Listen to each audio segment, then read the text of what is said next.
आत्तापर्यंत मी 2014 पासून तर आत्ता 2023 पर्यंत भाजप सरकारला जी संधी दिली त्यांनी त्या संधीचं सोनं करायला पाहिजे होतं, पण त्यांनी संधीचं सोनं करण्याऐवजी शेतकऱ्यांचा पूर्णतः विनाश केला. तर त्यांना ह्यावेळेस मी कदापि माफ करणार नाही. आणि माझा जो शेतकरी बांधव आहे, जो महाराष्ट्रातील माझा शेतकरी बांधव आहे, तो भाजपला कदापि मान्य करणार नाही आहे.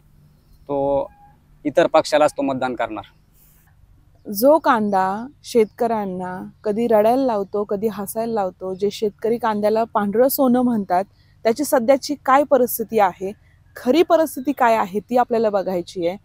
निर्यात बंदी हटवलं असं सरकार सांगतंय, गुजरातचा कांदा निर्यात केला जातोय असं देखील सांगतंय.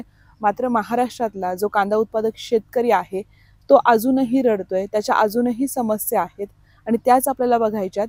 मी आता विळदमधील बाबासाहेब वाळके यांच्याकडे आलेले आहे. चर्चा करत असताना अनेक मुद्दे लक्षात आले. एक मुद्दा म्हणजे यंदाच्या वर्षी कांद्याला भाव नाही आणि त्यामुळे मुलांची फी भरण्यासाठी पैसे नाही आहेत असं दुहेरी संकट या शेतकऱ्यावरती ओढवलेलं आहे. त्यांच्यासोबतच आपण बोलणार आहोत. त्यांच्याच शेतात त्यांच्याच बांधावरती बसून या गप्पा मारतोय. माझं नाव शीतल बाबासाहेब वाळके. आम्हाला कांद्यात अजिबात परवडत नाहीये. एवढं माल करतो आणि याच्यात अजिबातच नाहीये. वातावरण खराब असल्यामुळे कांदा हा पोचलाच नाही अजिबात. आणि आम्ही पोरांच्या शाळेमुळं फी भरण्याची आमच्यात ताकदच नाही. एक मुलगा एरोनॉटिकल इंजिनिअरिंग करतो तो पुण्यामध्ये, आणि एक नॉर्थ स्टार ग्लोबल स्कूलला तिथं शिकतोय. आता तो 10th ला गेला आहे. तिथं सुद्धा फी भरायला सध्या आता माझ्याकडे पैसे नाही आहेत. आणि जो एअरक्राफ्ट इंजिनिअरिंग करतो त्यालासुद्धा आता भरण्यासाठी माझ्याकडे पैसे नाहीत. तर ते पैसे भरण्यासाठी मी आमच्या विळद गावातील खोपेश्वर पतसंस्था या पतसंस्थेमधून 1,20,000 रुपये काढलेत. ते हप्ते भरण्यासाठी सुद्धा माझ्याकडे पैसे नाही आहेत. जर माझ्या ह्या कांद्याचे पैसे झालेच तरच मी त्या पतसंस्थेचा हप्ता भरू शकतो. आणि माझ्या मुलांची जी फी आहे, जी आज एअरक्राफ्ट इंजिनिअरिंगला तो करतोय, तर ती फी आज भरू शकतो. अन्यथा मला काही दुसरा पर्याय नाही आहे. जे बाकीचे शेतकरी आहेत आत्महत्या करणे वगैरे हा गोष्ट याच्यात येत नाही आहे. ते शेतकऱ्यांनी केली पण नाही पाहिजे. पर्याय हा स्वतःच काढला पाहिजे. कारण जर तो पर्याय काढीत असेलच तरच तो शेतकरी हा शेतकरी राजा ठरू शकतो. जे मला लोन घ्यायच्या वेळेस मी गेलो SBI बँक म्हणून, सेंट्रल बँक म्हणून, त्यांनी मला सिबिल स्कोअर विचारला. तर सिबिल मी जर तिथं लोनच घेतलं नाही आत्तापर्यंत, माझं सिबिल वाढणार तरी कसं काय?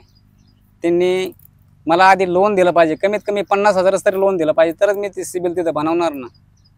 जर मी लोनच घेतलं नाही त्यांच्याकडून तर माझं सिबिल स्कोअर कसं काय वाढणार आहे? ते मी पतसंस्था वगैरे किंवा माझं गोल्ड लोन करून मी असं आत्तापर्यंत माझ्या मुलांचं शिक्षण मी चालू केलेलं आहे आणि सुरू केलेलं आहे. जे भाजप सरकार होतं त्यांनी आत्तापर्यंत सगळा शेतकऱ्यांचा पूर्णतः म्हणजे नाश केला आहे. एवढंच मला सांगायचं आहे. एक मी माझ्या मुलांवरची आज वेळ आहे, ही वेळ अशी आहे की शेतकरी असून सुद्धा माझ्या मालाला भाव दिलेला नाही यांनी. मी एकच शेतकरी असं नाही की माझ्या गावातील काही माझे जे शेतकरी बंधू आहेत त्यांची पण हकीकत अशीच आहे की त्यांच्या मालाला भाव नसल्यामुळं ते काही करू शकत नाही आणि मुलांना शिकू शकत नाही आहे. या 2024चं जे मी निवडून देणार आहे ते माझ्या पद्धतीनेच निवडून देणार, जे चांगल्या प्रकारे माझ्या शेतकरी राजाला चांगलं जगण्याची इच्छा देईल किंवा बळ देईल अशा मी सरकारला निवडून देण्याचा प्रयत्न करेल. आत्तापर्यंत फक्त जे खासदार साहेब आहेत त्यांचा रस्ता, आता मी विळदगावचा रहिवासी आहे, विळदगावचा रहिवासी असून आता त्यांचं विखे कॉलेज इथून जवळच आहे. इथून जाता येताना ते ह्याच रोडने जातात.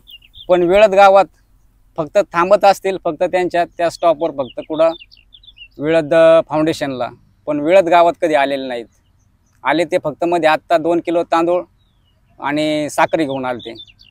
त्यावेळेस फक्त काहीतरी एक 5-50 लोकांना ते साखर आणि डाळ काहीतरी वाटलं त्यांनी, तेवढ्यापुरतं आले ते. त्याच्यानंतर परत काय दिसले नाहीत. संपूर्ण गावाला नाही वाटप झाली. संपूर्ण गावाला नाही.